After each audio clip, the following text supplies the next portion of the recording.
Sir, Yogeshwari ಹೇಳ್ತಾರೆ ದೇವೇಗೌಡರು ನಿವೃತ್ತಿ ಆಗಬೇಕು ಅಂತ. ಚುನಾವಣಾ ನಿವೃತ್ತಿ, ರಾಜಕೀಯ ನಿವೃತ್ತಿ ಘೋಷಣೆ ಮಾಡೋದು.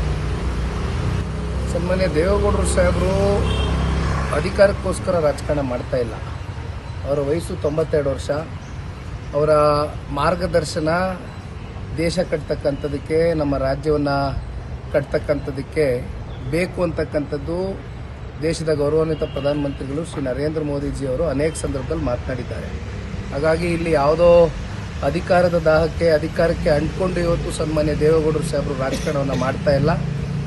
ಪ್ರಾಮಾಣಿಕವಾಗಿ ಕಳೆದ 62 ವರ್ಷದ ದೀರ್ಘಕಾಲದ ರಾಜಕಾರಣದ ಬದುಕಲ್ಲಿ ಸನ್ಮಾನ್ಯ ದೇವೇಗೌಡರು ಏನನ್ನೂ ಕೂಡ ಅಪೇಕ್ಷೆಯನ್ನು ಇಟ್ಕೊಳ್ದಿರ ಕೇವಲ 3.5 ವರ್ಷ ಅಷ್ಟೇ ಅವರು ಅಧಿಕಾರ ಅವಧಿಯನ್ನು ನೋಡಿರ್ತಕ್ಕಂಥದ್ದು 62 ವರ್ಷದಲ್ಲಿ.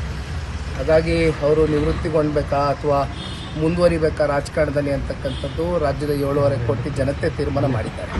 ಸರ್, ಯೋಗೇಶ್ವರಿ ಹೇಳ್ತಾರೆ ದೇವೇಗೌಡರು ನಿವೃತ್ತಿ ಆಗಬೇಕು ಅಂತ. ಚುನಾವಣಾ ನಿವೃತ್ತಿ, ರಾಜಕೀಯ ನಿವೃತ್ತಿ ಘೋಷಣೆ ಮಾಡೋದು. ಸನ್ಮಾನ್ಯ ದೇವೇಗೌಡರು ಸಾಹೇಬರು ಅಧಿಕಾರಕ್ಕೋಸ್ಕರ ರಾಜಕಾರಣ ಮಾಡ್ತಾ ಇಲ್ಲ. ಅವರ ವಯಸ್ಸು 92 ವರ್ಷ. ಅವರ ಮಾರ್ಗದರ್ಶನ ದೇಶ ಕಟ್ತಕ್ಕಂಥದ್ದಕ್ಕೆ, ನಮ್ಮ ರಾಜ್ಯವನ್ನು ಕಟ್ತಕ್ಕಂಥದ್ದಕ್ಕೆ ಬೇಕು ಅಂತಕ್ಕಂಥದ್ದು ದೇಶದ ಗೌರವಾನ್ವಿತ ಪ್ರಧಾನಮಂತ್ರಿಗಳು ಶ್ರೀ ನರೇಂದ್ರ ಮೋದಿಜಿಯವರು ಅನೇಕ ಸಂದರ್ಭದಲ್ಲಿ ಮಾತನಾಡಿದ್ದಾರೆ. ಹಾಗಾಗಿ ಇಲ್ಲಿ ಯಾವುದೋ ಅಧಿಕಾರದ ದಾಹಕ್ಕೆ, ಅಧಿಕಾರಕ್ಕೆ ಅಂಟ್ಕೊಂಡು ಇವತ್ತು ಸನ್ಮಾನ್ಯ ದೇವೇಗೌಡರು ಸಾಹೇಬರು ರಾಜಕಾರಣವನ್ನು ಮಾಡ್ತಾ ಇಲ್ಲ. ಪ್ರಾಮಾಣಿಕವಾಗಿ ಕಳೆದ 62 ವರ್ಷದ ದೀರ್ಘಕಾಲದ ರಾಜಕಾರಣದ ಬದುಕಲ್ಲಿ ಸನ್ಮಾನ್ಯ ದೇವೇಗೌಡರು ಏನನ್ನೂ ಕೂಡ ಅಪೇಕ್ಷೆಯನ್ನು ಇಟ್ಕೊಳ್ದಿರ ಕೇವಲ 3.5 ವರ್ಷ ಅಷ್ಟೇ ಅವರು ಅಧಿಕಾರ ಅವಧಿಯನ್ನು ನೋಡಿರ್ತಕ್ಕಂಥದ್ದು 62 ವರ್ಷದಲ್ಲಿ.